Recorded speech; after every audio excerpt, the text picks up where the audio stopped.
말씀은 사도행전 4장 5절에서부터 12절까지 있는 말씀 보도록 하겠습니다. 사도행전 4장 5절에서 12절까지 있는 말씀입니다. 이튿날 관리들과 장로들과 서기관들이 예루살렘에 모였는데 대제사장 안나스와 가야바와 요한과 알렉산더와 및 대제사장의 문중이 다 참여하여 사도들을 가운데에 세우고 묻되 너희가 무슨 권세와 누구의 이름으로 이 일을 행하였느냐. 이에 베드로가 성령이 충만하여 이르되 백성의 관리들과 장로들아, 만일 병자에게 행한 착한 일에 대하여 이 사람이 어떻게 구원을 받았느냐고 오늘 우리에게 질문한다면 너희와 모든 이스라엘 백성들은 알라. 너희가 십자가에 못 박고 하나님이 죽은 자 가운데서 살리신 나사렛 예수 그리스도의 이름으로 이 사람이 건강하게 되어 너희 앞에 섰느니라. 이 예수는 너희 건축자들의 버린 돌로서 짐 모퉁이의 머릿돌이 되었느니라. 다른 이로서는 구원을 받을 수 없나니 천하 사람들 중에 구원을 받을 만한 다른 이름을 우리에게 주신 일이 없음이라 하였느니라. 아멘.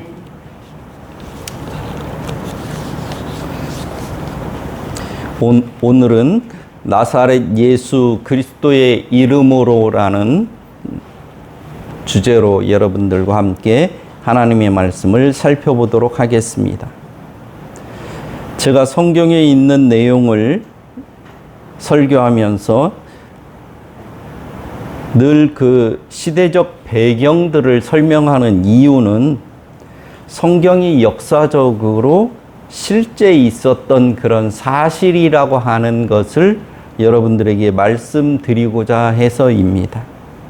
또한 말씀의 정확한 의미와 의도를 올바로 파악해서 현재 우리는 어떠해야 하는지를 말씀드리고자 하기 때문에 성경이 기록되었던 그 당시 이 성경 말씀을 들었던 사람들은 하나님의 말씀을 어떻게 이해했는지 이런 말씀을 늘 드리게 되는 것입니다. 마태복음 1장에는 예수님의 족보가 기록되어 있습니다. 그리고 2장 1절에서 12절에는 동방박사들의 이야기가 기록되어 있고요. 2장 13절에서 18절에는 예수님의 탄생과 애굽으로의 피신에 대해서 언급하고 있습니다. 그리고 이어서 2장 19절에서 23절에서 다시 나사렛으로 귀향을 소개함으로써 예수님의 탄생과 유년 시절에 관한 간략한 언급이 되어 있습니다. 오늘 우리가 읽은 이 성경 본문은 이 예수님께서 나사렛으로 귀향한 이런 사건과 밀접히 관련되어 있는 얘기입니다. 예수님의 출생 시에는 로마 황제 아우구투스가 영을 내려서 시리아 총독 구레뇨가 실시한 인구 조사가 있었습니다. 이 인구 조사에 따라서 나사렛에 살았던 예수의 법적 아버지 요셉과 그를 잉태한 어머니 마리아는 요셉의 본거지인 베들레헴으로 가게 되었고 예수는 선지자들의 예언대로 베들레헴의 마구간에서 출생하였습니다. 예수님의 부모는 헤롯 왕이 내린 유아 살해의 명령을 사전에 고지받고 이집트로 피신해서 지내다가 헤롯 대왕이 죽은 후에 요셉 가족을 데리고 원래 자신이 살고 있었던 갈릴리 지방의 나사렛으로 돌아왔습니다. 요셉이 베들레헴으로 돌아가지 않고 나사렛으로 온 것은 당시 유대 땅을 다스리던 아켈라오가 그의 부친 헤롯 대왕 못지않게 포악한 성품을 지니고 있었기 때문입니다. 나사렛은 이스라엘의 갈릴리 지방에 있는 작은 마을로 마리아와 요셉의 고향입니다. 이곳에서 예수가 요한에게 세례를 받을 때까지 약 30여 년 동안을 살았습니다. 예수는 나사렛에서 자라면서 청소년 시절을 보냈던 것입니다. 그래서 성경은 예수님을 설명할 때 나사렛 예수라고 이렇게 설명할 때가 많이 있습니다. 오늘은 나사렛 예수 그리스도의 이름으로라는 말 중에서 나사렛이라는 말을 중심으로 해서 여러분들에게 좀 설명을 드려보고자 합니다. 사실 이 나사렛이라고 하는 말은 예수님 당시에는 별로 좋지 않은 뜻으로 사용되었습니다. 나사렛은 구약 성경에 전혀 언급되어 있지 않습니다. 나사렛은 스불론 지파에 속한 도시이지만 여호수아서 19장 10절에서 15절에 스불론의 도시들을 언급할 때에도 빠져 있습니다. 그리고 유대 역사를 쓴 요세푸스도 갈릴리 도시 45곳을 언급하는 가운데서도 나사렛에 대한 언급은 없습니다. 또 탈무드에도 갈릴리의 63개의 도시를 언급하고 있는데 나사렛이라는 마을에 대해서는 전혀 언급하고 있지 않습니다. 한마디로 나사렛은 너무 작은 마을이기 때문에 언급할 가치조차도 못 느꼈기 때문에 많은 구약 성경의 기록이든 유대 역사의 기록이든 유대인들이 랍비들이 기록한 탈무드이든 어느 곳에서도 이 나사렛은 언급되지 않고 있습니다. 그러므로 나사렛 예수라는 말은 당대 유대인들에게는 저 깡촌 마을이라는 이런 의미를 넘어서 역사적으로 볼 때에도 아무런 중요성을 가지지 못하는 그런 마을이라는 뜻입니다. 이것은 요한복음 1장 45절에서 51절을 보면 잘 알 수 있습니다. 요한복음 1장 45절에서 51절은 빌립이 나다나엘을 만나서 모세가 율법에 기록하였고 여러 선지자가 기록한 그 일을 우리가 만났으니 요셉의 아들 나사렛 예수니라, 이렇게 빌립이 나다나엘에게 예수를 소개하고 있는 것을 우리가 볼 수 있습니다. 이때 나다나엘이 한 말을 보면 나사렛이라고 하는 말이 얼마나 불명예스러운 이야기인지를 우리가 볼 수 있습니다. 이 이야기를 듣고, 그러니까 빌립이 나다나엘에게 모세가 설명했고 많은 선지자들이 이야기한 그 일을 내가 만났다. 근데 그 사람이 누구냐고 하면 요셉의 아들 나사렛 예수다, 이렇게 얘기하니까 나다나엘이 뭐라고 얘기하는 거니? 요한복음 1장 46절에 있는 말씀입니다. 나사렛에서 무슨 선한 것이 날 수 있느냐, 이렇게 얘기해요. 이 요한복음 1장 46절을 아람어 페슈타 역본에서는 이 말씀을 어떻게 번역하는 거니? 나사렛에서 무슨 좋은 말씀이 있을 수 있겠느냐, 이렇게 번역합니다. 그것은 구약 성경에서 전혀 언급도 되지 않는 작은 마을 나사렛에서 무슨 하나님의 선한 역사가 이루어질 수 있겠느냐, 그런 이야기입니다. 그 나사렛에서 무슨 위대한 사람이 탄생할 수 있겠느냐, 그런 이야기. 이 나다나엘이라고 하는 사람은 나사렛에서 불과 7km 정도 떨어진 가나 출신이기 때문에 누구보다도 나사렛에 대해서 잘 알고 있는 사람입니다. 그래서 이 나다나엘은 아이고, 그런 곳에서 무슨 인물이 나기는 무슨 인물이나 선한 역사가 뭐가 이루어진다고 지금 너는 나사렛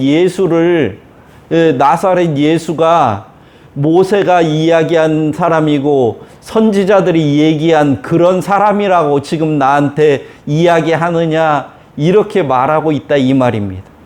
그러니까 예수님 그 당시에 사람들이 생각할 때는 이 나사렛이라는 곳은 전혀 사람이 살만한 곳도 아니고 위대한 인물이 탄생할 곳도 아니라는 그런 얘기예요. 전혀 구약 성경에도 유대의 역사에도 랍비들이 기록한 그런 탈무드에도 전혀 기록이 되어지지 않는, 언급이 되어지지 않는, 언급할 가치조차 없는 그런 곳에서 무슨 하나님이 예비하신 그런 하나님의 아들 예수 그리스도가 나오겠냐? 그곳에서 그런 위대한 인물이 살 수 있겠느냐? 잘할 수 있겠느냐? 말도 안 되는 그런 소리 하지 말아라. 그런 이야기예요. 지금도 우리나라에서도 그런 일들이 많았잖아요. 우리 돌아가신 김대중 대통령 상가가 저기 목포에서도 배를 타고 한참 가야 되는 하이도라는 그런 섬입니다. 김대중 대통령이 돌아가시고 난 후에 많은 외국인 기자들이 도대체 김대중 대통령이라고 하는 분이 태어난 그 생가를 좀 가보자, 이렇게 하고 가봤을 때 그 사람들이 깜짝 놀랐어요.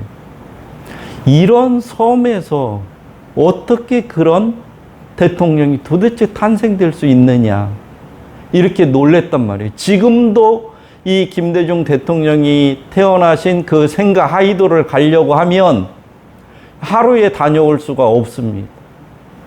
근데 교통이 발달하지 않았던 그 시대의 하이도라고 하는 것은 정말로 사람이 살 수 있는 그런 곳이라고 생각할 수 없는 그런 곳이었죠.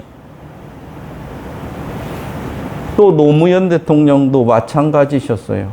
김해의 봉화마을에서 나와서 태어나셔서 대학도 못 나온 그런 사람이 어떻게 우리 대통령이 될 수 있냐고, 우리 대통령이냐고, 그렇게 검사들이 대통령 앞에서 면박을 주기까지 했었죠. 대학도 안 나온 저 시골 봉화라고 하는 그런 작은 마을에서 태어난 그 사람이 무슨 대통령은 무슨 대통령이고 나라를 이끌면 얼마나 잘 이끌겠냐고 비아냥거렸던 그런 언론인들, 정치인들, 교수들을 생각해 보면 예수님 당시에 사람들의 생각이 이와 똑같았다는 것을 우리들이 기억할 필요가 있습니다. 그렇기 때문에 예수님이 십자가에 돌아가신 후에 이 예수님의 제자들이 예수님의 말씀을 잘 지키고 예수님의 제자로 예수님이 살아 계셨을 때 평상시에 가르쳐 주신 예수님의 말씀대로 사는 게 아니라 예수님이 십자가에 달려서 돌아가시자마자 사람들이 뿔뿔이 흩어져서 다 자기의 삶의 터전으로 돌아가서 고기 잡으러 가고 농사 지으러 가고 이랬던 거라 이 말입니다.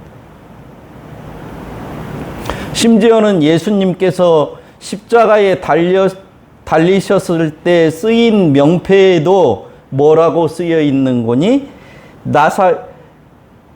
빌라도가 예수님의 십자가 위에다가 명패를 써서 붙였는데 뭐라고 써서 붙였는 거니? 나사렛 예수 유대인의 왕이라고 이렇게 써서 붙였다 이 말입니다.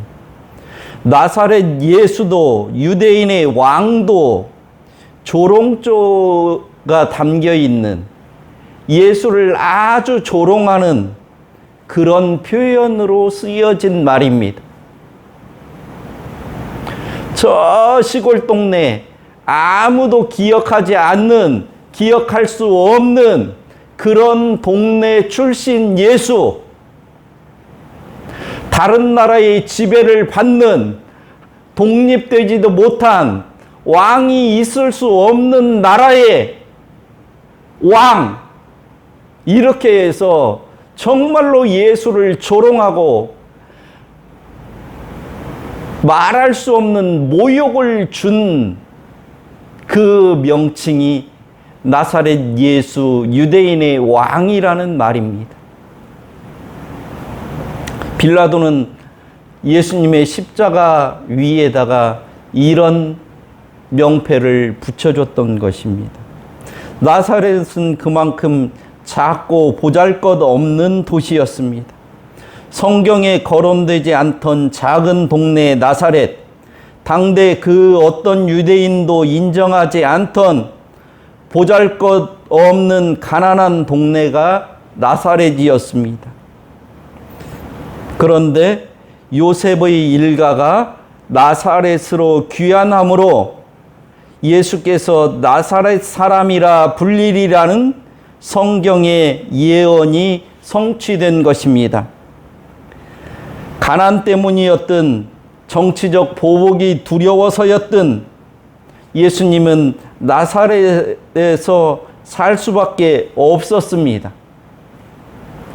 세상의 모든 일들이 우연히 발생하는 것 같지만 사실은 모든 것이 하나님의 주권적인 섭리에 의해서 이루어지고 있다는 것을 성경은 우리에게 가르쳐주고 있습니다.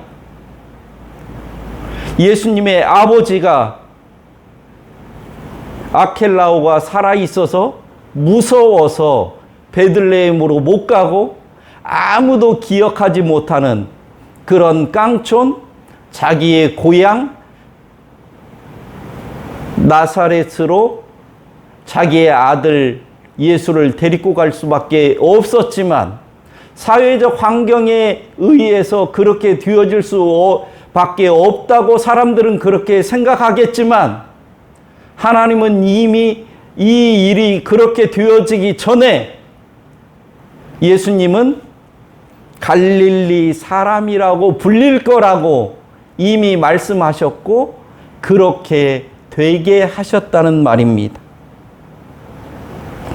예수 당시의 나사렛은 로마의 변두리인 팔레스타인에서도 갈릴리에서도 주변 마을이었을 뿐입니다. 나사렛 같은 시골 마을은 농민들이 과도한 세금으로 인해서 토지를 내놓고 소작농으로 전락하고 날품팔이가 되었다가 그렇게라도 먹고 살 수 없을 때 광야의 도적대가 되는 그렇게 가난하고 사람이 살 수 없는 그런 마을이었습니다. 우리나라에서도 홍길동이나 임꺽정의 사례들을 여러분들이 잘 알고 있죠. 이 사람들이 살다 도저히 살 수가 없어서 산도적으로 변해서 그들의 삶을 살아가는 이런 것들을 우리가 볼 수 있었던 것처럼 예수님 당시에 이 나사렛이라고 하는 곳은 이와 비슷한 곳이었다 이겁니다. 착취와 가난, 절망의 땅에서 예수는 새로운 희망을 선포하셨고 그 희망은 나사렛에서 갈릴리로 또 예루살렘으로 로마로 그리고 다시 땅 끝까지 그 희망을 전하게 되었습니다.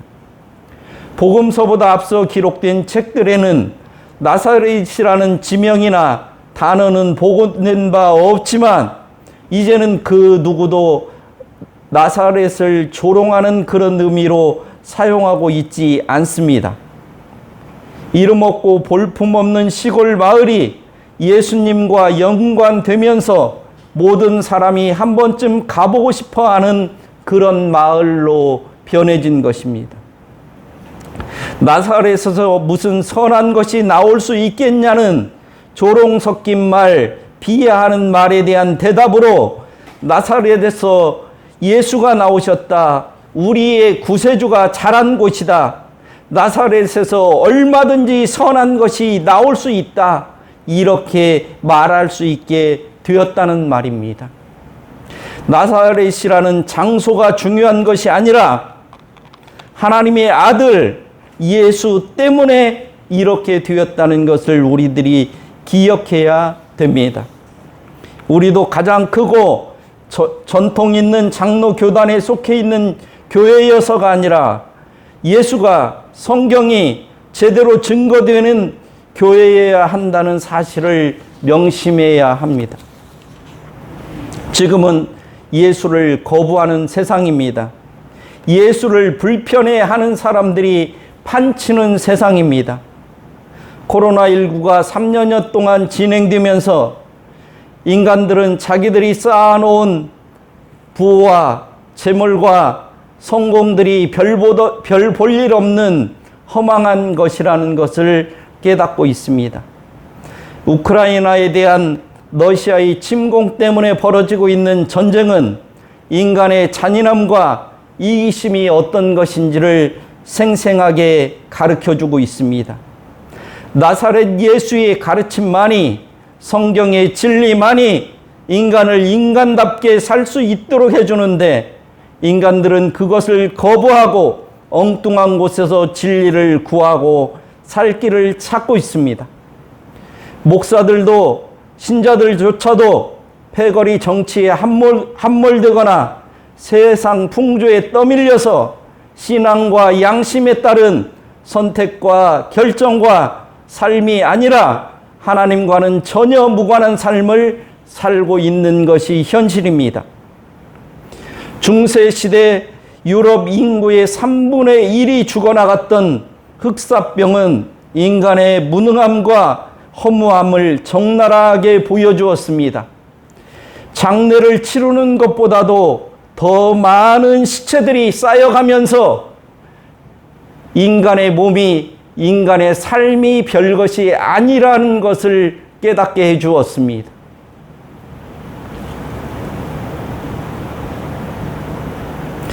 이러한 허무 속에서 인간이 별 볼 일 없는 존재라는 것을 깨달으면서 성경과 무관하던 교회, 면죄부를 팔면서 천국 장사를 하던 카톨릭이 무너지고 성경으로 다시 돌아가게 하는 종교 개혁이 촉발되었던 것입니다. 그 당시의 사람들은 흑사병이 왜 이렇게 유행하는지, 왜 이렇게 많은 사람들이 죽어나가야 되는지 알 수 없었습니다. 그렇지만 하나님은 잘못된 이 교회들의 잘못을 징계하시면서 새로운 역사를 준비하게 한 것이 바로 흑사병이었습니다. 이것을 통해서 교회의 참된 모습, 성경의 참된 하나님의 말씀들이 더욱 빛을 발하는 그런 계기가 되었던 것입니다. 하나님께서는 세상보다 더 타락한 교회, 중세 교회와 같은 교회, 존재하고 있으나 간판은 있으나 아무런 존재 가치가 없는 교회들을 하나님께서 친히 개혁해 나가실 것으로 믿습니다. 이것이 팬데믹과 환경 위기와 전쟁 속에서도 역사를 주관해 가시는 하나님의 뜻임을 깨닫게 될 날이 올 것입니다. 이 시대에 후스나 누터나 칼빈처럼 하나님의 손에 사용되는 자들이 복된 자들입니다. 왜냐하면 무신의 세계 속에 하나님을 알고 암흑 속에서도 진리의 빛을 따라 살고 있는 자들이기 때문입니다. 나사렛 예수, 그는 흑암 속에 비추는 유일한 빛이고 길입니다. 다른 곳에서 길을 찾고 빛을 구하는 자들은 어리석은 자들입니다. 세상이 힘들고 어렵고 혼란스러울수록 하나님의 말씀으로, 성경으로 돌아가야 됩니다. 그리고 겸비한 마음으로 하나님의 뜻을 찾고 하나님께 구해야 됩니다. 그것이 살 길입니다. 그것이 성도가 해야 될 길입니다. 이것이 나사렛 예수 그리스도가 우리에게 주는 교훈입니다. 우리 모두 왜 이 예수가 나사렛으로 갔는지, 거기에서 자라게 되었는지, 하나님은 왜 도시, 많은 사람들이 있는 곳, 많은 사람들이 기억하는 유명한 곳을 놔두고 그 아무도 기억하지 못하는 그 나사렛에서 하나님의 역사를 시작하셨는지를 오늘 이 시대에 성경을 읽는 우리 모두가 기억해야 될 것입니다. 그리고 그 하나님을 의지해야 될 것입니다. 그것이 참된 믿음이고 참된 복입니다. 우리 모두가 그런 신앙인이 되기를 원합니다. 기도하겠습니다. 하나님 아버지, 예수님 당시의 사람들조차도 나사렛이라는 곳에서 무슨 선한 것이 나올 수 있겠느냐고 비아냥거리고 비웃었지만 거기에 참된 진리가 있었고 거기에 참된 빛이 있었습니다. 하나님, 오늘날 이 시대에도 예배당에 큰 건물을 자랑하는 자들이 많이 있는데 하나님 부끄러워하게 하여 주옵소서. 오히려 하나님의 말씀을 따라서, 진리를 따라서 사는 것을, 고난을 두려워하지 않는 당신의 사랑하는 백성들을 주님께서 기억하여 주옵소서. 그 길이 참으로 나사렛 예수가 갔던 길임을 우리가 기억하고, 이 팬데믹의 시대에도 하나님은 쉬지 않고 하나님의 일을 하심을 기억하는 복된 성도들, 복된 교회들 되게 하여 주옵소서. 그래서 하나님, 이 시대에 하나님의 말씀을 따라 사는 것을 참된 복으로 여기는 그런 우리 모두가 될 수 있도록 하나님께서 은총을 베풀어 주옵소서. 예수님의 이름으로 기도드립니다.